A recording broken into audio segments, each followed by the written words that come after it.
A Beersford man is spending his first night at the state penitentiary. Late this afternoon, a judge sentenced Hayden Hall to 50 years in prison for 3 counts of manslaughter. In December of 2023, Hayden Hall was speeding and high on cocaine when he crashed a pickup, killing 3 passengers. Rather than calling for help, Hall stole a car and drove home.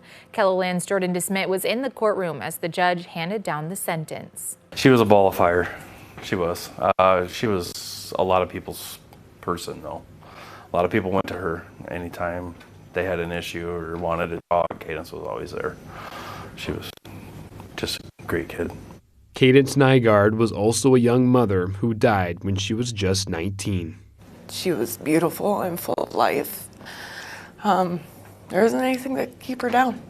In court today, we learned about Cadence's final moments. Not long before the pickup went off the road in rural Lincoln County, Cadence sent messages to a friend saying, "He's going to crash and I'm going to die."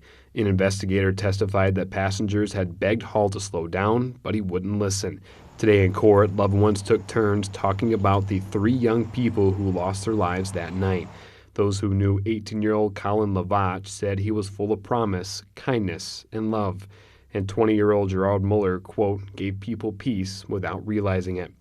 Hayden Hall, on the other hand, was described as selfish, with one person telling him, quote, "The only person you cared about that night was yourself." Hall also spoke in court. He apologized for the crash and for running away. He says it will haunt him for the rest of his life.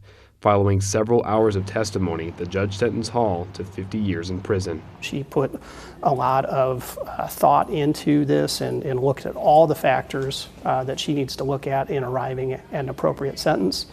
And you know, when you look at the aggravation that was present, aggravating factors, this is a case that warranted a 50-year term. In Canton, Jordan DeSmit, KELOLAND News. Hall will also get credit for the time he has already spent in jail. He was transferred to the Jamison Annex following today's hearing.